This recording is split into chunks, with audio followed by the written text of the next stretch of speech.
Imagine spending over $250,000 on a brand new, pristine Porsche 911, only to drive it straight into a rocky, muddy swamp.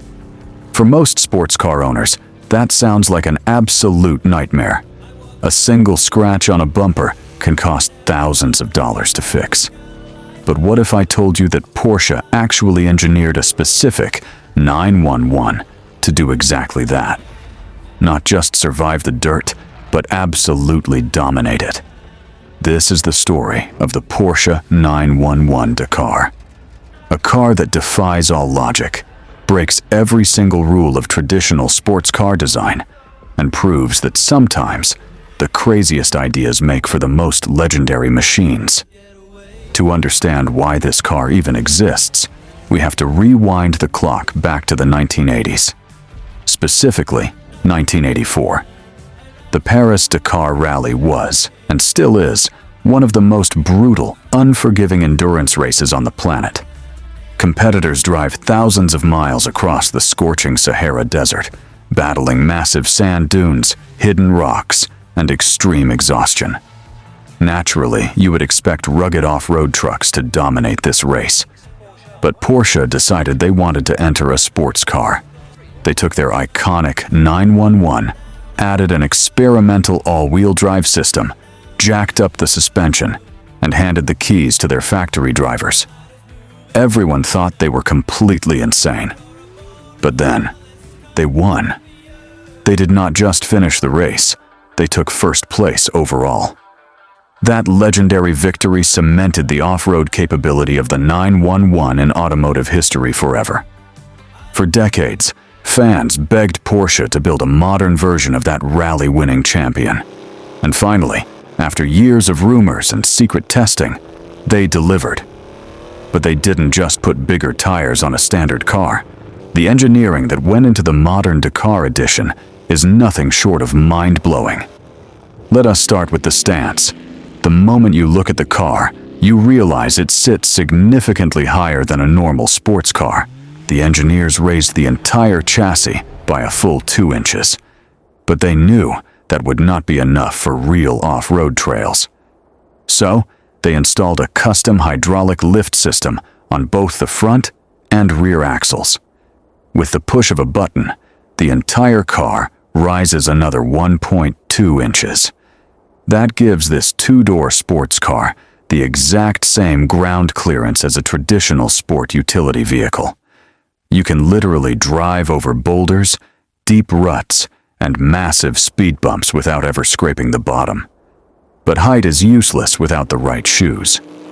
Porsche partnered with Pirelli to develop a completely bespoke tire specifically for this car. They created a custom Scorpion All-Terrain Plus tire. These tires have deep, aggressive treads, reinforced sidewalls to prevent punctures from sharp rocks, and a special rubber compound that grips both loose sand and wet asphalt. Under the hood, or rather, tucked away in the back, is a masterpiece of German engineering. It is a 3-liter, twin turbocharged, flat-6 engine. It produces 473 horsepower and 420 pound-feet of torque. All that power is sent to all 4 wheels through an 8-speed dual-clutch transmission that shifts gears faster than you can blink. If you put it on an asphalt drag strip, it will launch from 0 to 60 miles per hour in just 3.2 seconds. But pure speed is not the point of this car. Because of those aggressive off-road tires, Porsche actually had to install an electronic speed limiter. The car is strictly limited to 150 miles per hour. For a modern 911, that is actually incredibly slow. But when you are drifting around a dirt corner, spitting rocks out from the rear wheels, top speed is the absolute last thing on your mind. To make sure the car does not fall apart when you jump it over a sand dune, they had to reinforce everything. The engine mounts are taken straight from their track-focused race cars. The roof is made entirely out of carbon fiber reinforced plastic to save weight and lower the center of gravity. They even removed the rear seats completely. If you look underneath, There is thick stainless steel armor plating protecting the front, the rear, and the side sills. This car was built to take an absolute beating. Despite adding the heavy hydraulic lift system, the reinforced suspension, and all the underbody armor, the engineers were obsessed with keeping the car lightweight. A heavy car sinks in the mud and struggles in the sand. So, they utilized lightweight glass for the windows. They installed a lightweight battery. As I mentioned, they ripped out the rear seats completely, and they equipped the front with full carbon fiber bucket seats that offer virtually zero adjustability, but hold you perfectly in place when you are bouncing over rocks. Thanks to all these extreme measures, the car weighs just 3,538 pounds. That is only 16 pounds heavier than the all-wheel drive Carrera model it is based on. It is an absolute masterclass in weight management. Porsche also offers an incredible roof basket specifically designed for this car. It has a built-in power outlet wired directly into the roof to power massive auxiliary lights. You can load it up with recovery boards, folding shovels, fuel canisters, and water tanks. You can even buy a matching Porsche roof tent and literally go camping on top of your $250,000 sports car in the middle of the wilderness. Imagine waking up in the morning, unzipping your tent, and climbing down onto the hood of one of the fastest off-road machines ever built. So, who exactly buys a car like this? The manufacturer's suggested retail price started at roughly $222,000. But as we all know, that number is practically fiction. Porsche decided to limit production to exactly 2,500 units worldwide.